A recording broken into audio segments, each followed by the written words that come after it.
Lakshna, night dinner okay. Paneer butter masala என் ஸ்டைலில் பார்க்கலாமா? 4லேருந்து 5 போல் வெங்காயம் எடுத்துக்கோங்க, 4 தக்காளி எடுத்துக்கோங்க. நான் கொஞ்சம் பெரிய தக்காளி எடுத்திருக்கேன். ஒரு கைப்பிடி அளவு பூண்டு, உங்களுக்கு எவ்வளோ தேவையோ அதுக்கேற்ற மாதிரி எடுத்துக்கோங்க. 4லேருந்து 5 போல் வரமிளகா, உங்களுக்கு காரம் எவ்வளோ வேணுமோ அதுக்கேற்ற மாதிரி மிளகாய் சேர்த்துக்கலாம், இல்லை குறைச்சிக்கலாம்.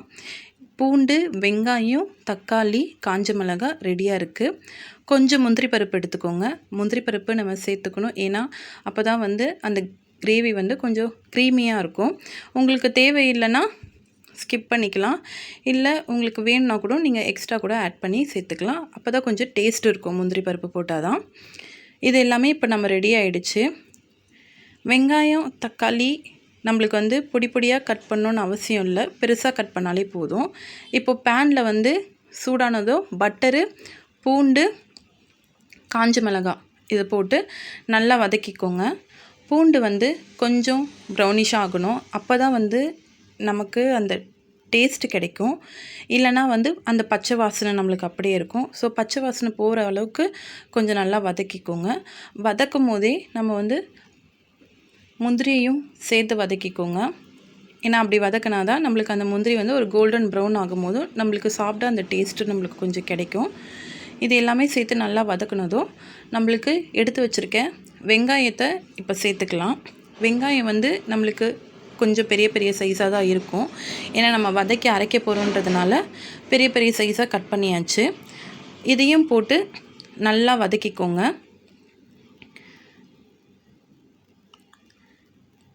இப்போது தேவையான அளவு கொஞ்சமாக உப்பு சேர்த்துக்கோங்க, ஏன்னா அப்போ தான் வெங்காயம் சீக்கிரமாக வதங்கும். ஸோ அதனால் நம்ம கொஞ்சம் உப்பு சேர்த்துக்கலாம். உப்பு சேர்த்துட்டு நல்லா வதக்கிக்கோங்க.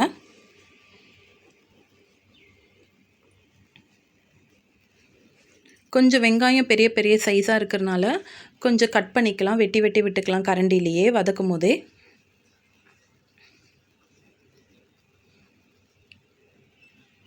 இப்போ நல்லா வதங்கிடுச்சு. இப்போ கொஞ்சமாக தக்காளி வச்சுருக்கோம்ல, அந்த தக்காளியும் சேர்த்துக்கலாம். தக்காளியும் சேர்த்துட்டு அதே போல் நல்லா வதக்கி விட்டுக்கோங்க. எல்லாமே நல்லா ஒன்று போல் மிக்ஸ் ஆகிற மாதிரி நல்லா வதக்கிக்கோங்க.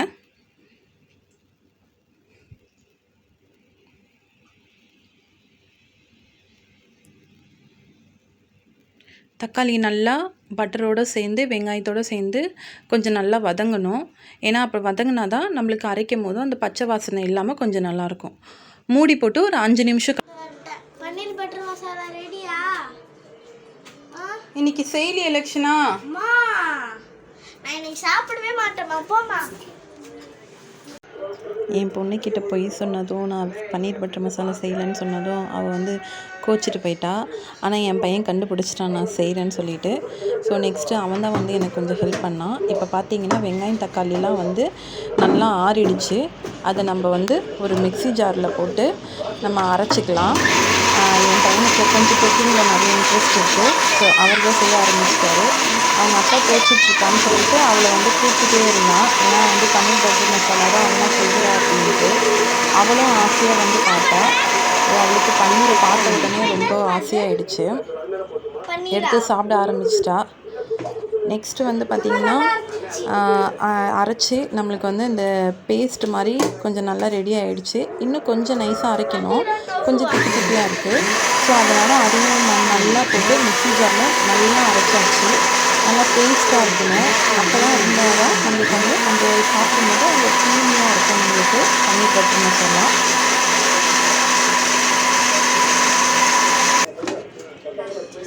இப்போது நல்லா முன்னை விட பார்த்திங்கன்னா இப்போ நல்லா க்ரீமியாக அரைச்சாச்சு.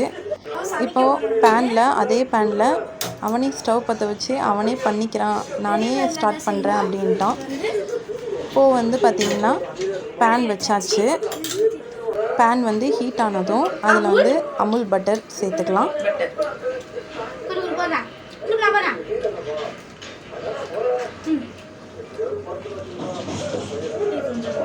அதுலேருந்து அவர் சாப்பிட பார்த்தாரு, கொஞ்சம் அவர் ஸ்டாப் பண்ணியாச்சு. இப்போ பட்டர் வந்து நல்லா உருகட்டும். பட்டர் நல்லா உருகினதும் கொஞ்சமாக காஞ்சி மிளகாய், நீங்கள் காஷ்மீரி காஞ்சி மிளகாய் கூட சேர்த்துக்கலாம், காஞ்சி மிளகாய் தூள் கூட. ஏன்னா நம்ம காஷ்மீரி சேர்க்கும் போது இன்னும் நல்லா கலர்ஃபுல் கிடைக்கும். இது வந்து ஆச்சியில் நார்மல் சில்லி பவுடர் தான். இது போட்டு நல்லா மிக்ஸ் பண்ணோன்னா நம்மளுக்கு வந்து அந்த கலர் நல்லாயிருக்கும். இப்போ வந்து பார்த்திங்கன்னா இப்போ அரைச்சி வச்சுருக்க பேஸ்ட் வந்து இப்போ நம்ம ஆட் பண்ணிக்கலாம். நல்லா எல்லாமே சேர்த்து எல்லாமே ஊற்றிடுங்க.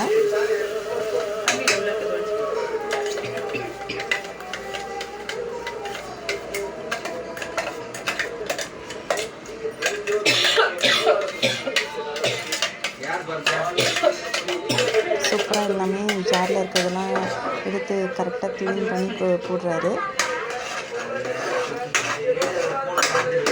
இப்போ வந்து அந்த ஆயிலு மசாலாவோடு சேர்த்து இந்த மசாலாவை நல்லா மிக்ஸ் பண்ணிக்கோங்க.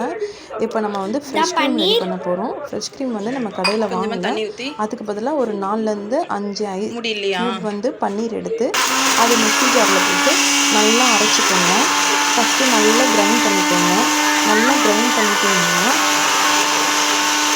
நம்மளுக்கு வந்து பார்த்திங்கன்னா அது வந்து ஒரு திக்காக ஒரு கர்ட் மாதிரி நம்மளுக்கு இருக்கும். அப்புறம் பாருங்கள்,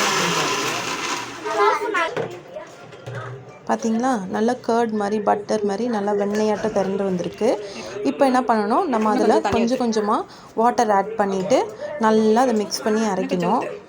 நான் கொஞ்சமாக ஆட் பண்ண சொன்னேன், என் பையன் கொடுத்த தண்ணி ஃபுல்லாகவே ஊற்றிட்டான். அவனுக்கு தெரியல.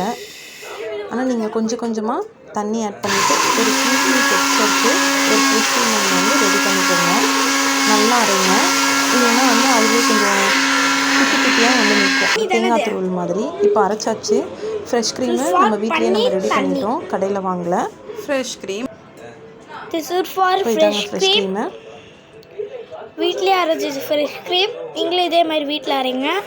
ஃபஸ்ட்டு வந்து ஜாரில் வந்து பன்னீர் போட்டுக்கணும், ஒரு 4-5 போட்டுக்கிட்டு அடுத்தது வந்து தண்ணி ஊற்றி லைட்டாக தண்ணி ஊற்றி நல்லா அரைச்சிக்கணும்.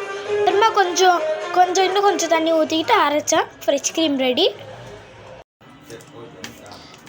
இந்த பக்கம் பார்த்திங்கன்னா நம்மளுக்கு கிரேவி நல்லா ரெடியாகி வந்துருச்சு. இப்போ வந்து நம்ம கட் பண்ணி வச்சுருக்க பன்னீர் க்யூபை ஃபுல்லாகவே அதில் போட்டுடலாம். போட்டுட்டு உங்களுக்கு எவ்வளோ இப்போ நான் 200 to 50 கிராம் வந்து பன்னீர் எடுத்துருந்தேன். உங்களுக்கு எவ்வளோ வேணுமோ அதுக்கேற்ற மாதிரி ஆட் பண்ணிக்கோங்க.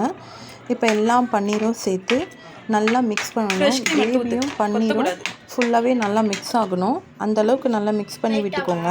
ஃபுல்லாகவே ஊற்று, எல்லாத்தையும் ஓரமாக வச்சு ஊற்று. இப்போது நம்ம அரைச்சி வச்சுருந்த ஃப்ரெஷ் க்ரீமை வந்து நம்ம ஆட் பண்ணிக்கலாம்.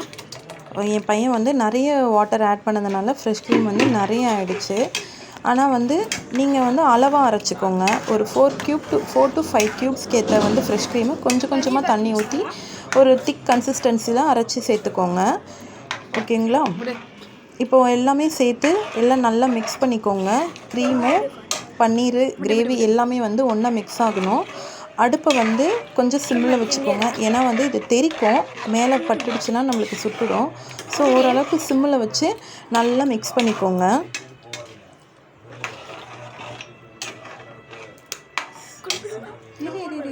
இப்போ வந்து கஸ்தூரி மெத்தி, என்கிட்ட கஸ்தூரி மெத்தி இல்லை, இட்டாலியன் சீசனிங் இருந்தது, அதுவும் டேஸ்ட்டாக இருந்ததுங்க. நான் அதை ஆட் பண்ணிக்கிட்டேன். இப்போ வந்து உங்கள்கிட்ட கஸ்தூரி மேத்தி இருந்தால் கஸ்தூரி மேத்தி கொஞ்சமாக கையிலே கசக்கி ஃபுல்லாக தூவி விட்டுருங்க. இது உங்களுக்கு நல்ல டேஸ்ட்டு கொடுக்கும். இப்போ வந்து கொஞ்சமாக சுகர், நிறைய ஆட் பண்ணக்கூடாது. ஏன்னா பன்னீர் பட்டர் மசாலாவில் கம்பல்சரி நம்ம சேர்க்க வேண்டிய ஒரு இன்க்ரீடியண்ட்டுன்னு பார்த்தீங்கன்னா அது சுகர் தான். அதுதான் நம்மளுக்கு வந்து மற்ற டேஸ்ட்டெல்லாம் கொஞ்சம் என்ஹான்ஸ் பண்ணி கொடுக்கும். ஸோ இப்போ வந்து நம்ம போட்டு சேர்த்து நம்ம நல்லா வதக்கியாச்சு. என் பையன் பார்த்திங்கன்னா எவ்வளோ ஹாப்பியாக பண்ணுறாருன்னு சொல்லிட்டு, ஏன்னா அவங்களோட ஃபேவரட் டிஷ் இல்லை, ஸோ அதனால் அவங்கள ஹாப்பியாக இருக்காங்க. இப்போது வந்து க்ளோஸ் பண்ணிவிட்டு ஒரு 5 மினிட்ஸில் வந்துடுங்க. நான் வந்து பார்த்திங்கன்னா இன்றைக்கி பரோட்டா சப்பாத்தி வந்து வீட்டில் செய்யல, வில்லேஜ் மில்கில் வந்து பை ஒன் கெட் ஒன் ஆஃபரில் நான் சப்பாத்தி வாங்கியிருக்கேன். அந்த சப்பாத்தி தான் இப்போ நாங்கள் செய்கிறோம். இப்போது தோசைக்கல் போட்டு தோசைக்கல்லில் சப்பாத்தியை ஜஸ்ட்டு ஆயில் அப்ளை பண்ணி ஃப்ரண்ட் அண்ட் பேக் வந்து திருப்பி போட்டு நீங்கள் சூடு பண்ணிங்கனாலே சப்பாத்தி ரெடி ஆகிடும்.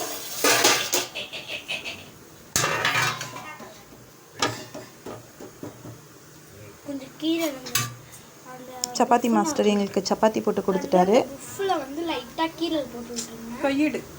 இப்போது சப்பாத்தி நல்லா வெந்து வந்துருச்சு. அது வந்து உங்களுக்கு பிளேட்டில் எடுத்து நீங்கள் சர்வ் பண்ணுற வேலை தான். ஸோ சுட சுட சப்பாத்தி வித் பன்னீர் பட்டர் மசாலா. இப்போ சாப்பிட்டு என்ன சொல்கிறேன்னு பார்ப்போமா? ட்ரெஸ் இல்லாமல் வந்து நின்றுட்டு இருக்குது. நான் எப்படி வீடியோ எடுக்கிறது? எப்படி இருக்குன்னு சொல்லி கேட்போமா நம்ம ஷெஃப் கிட்ட. அவர் செம்ம சூப்பராக இருக்குன்னு சொல்லிட்டாரு, செம்ம டேஸ்ட்டாக இருக்குன்னு சொல்லிட்டாரு. ஸோ எனக்கு வந்து ஹாப்பியாகிடுச்சு, அவனுக்கு நான் ரொம்ப பிடிச்சிருச்சு. நெக்ஸ்ட்டு வந்து என் பொண்ணுக்கு எடுத்துகிட்டு போய் கொடுக்குறேன். அவள் வந்து லேட் ஆகுமான்னு சொல்லிட்டு அப்படியே கொஞ்சம் டயர்டாக படுத்துட்டா. அவளுக்கு எடுத்துகிட்டு வந்து கொடுத்தோன்னே ரொம்ப ஹாப்பி ஆகிட்டா. ஹாப்பியா சாப்பிட்டுப்பார்.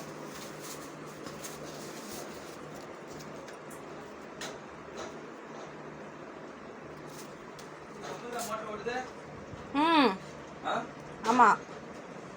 அக்கா பார்த்து ஆஃப் பண்ணிக்கோ. தட்டு இதோ தட்டுறேன்.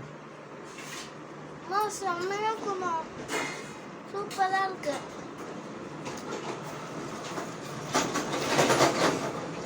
சொல்லு, எல்லோரும் இதுமாரி ட்ரை பண்ணுங்கள், சாப்பிடுங்க, எங்கள் சேனலை லைக் பண்ணுங்கள், சப்ஸ்கிரைப் பண்ணுங்கள் அப்படின்னு சொல்லு. எல்லோரும் இந்த மாதிரி சாப்பிடுங்க, செய்யுங்க, எங்கள் சேனலை லைக் பண்ணுங்கள், சப்ஸ்கிரைப் பண்ணுங்கள். தேங்க்யூ. எங்கள் சேனலை பாருங்கள், லைக் பண்ணுங்கள், சப்ஸ்கிரைப் பண்ணுங்கள்.